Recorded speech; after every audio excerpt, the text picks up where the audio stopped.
Rahman sir பற்றி என்னால் வந்து எவ்வளோ மேடை போட்டாலும் பேசிகிட்டே இருப்பேன்னு நினைக்கிறேன். நான் அவர்கிட்டே வந்து பேசிகிட்டே இருப்பேன். சார் நீங்கள் எனக்கு அப்படின்ற மாதிரி அவர் வந்து சரிம்மா கண்ட்ரோல் யுவர் செல்ஃப்ன்ற மாதிரி தான் இருப்பார்.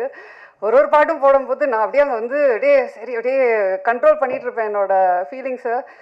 சூப்பராக பாட்டு ஒரு பாட்டுமே வந்து டைம் எடுத்து போட்டு try this out, if you don't like டெல்லுன்னு வேறு சொல்லுவார். எனக்கு வந்து எப்படி அவருக்கு பிடிக்கல, ஃபர்ஸ்ட் ஆஃப் ஆல் எப்படி ஒரு ரஹ்மான் சார் பாட்டு பிடிக்காமல் இருக்க முடியும், பிடிக்கலனாலும் எப்படி சொல்கிறதுன்ற போது ஒரு பாட்டில் ஒரு எனக்கு சார் இது வந்து கொஞ்சம் அந்த மூடுக்கு செட் ஆகலை சார் அப்படின்னு சொன்னால் அப்படியா சரி ஓகே வேறு போட்டு கொடுத்துர்லான்னு தான்.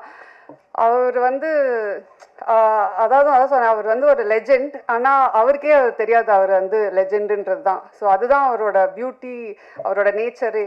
எனக்கு வந்து I think all of us should strive to be like Rahman sir.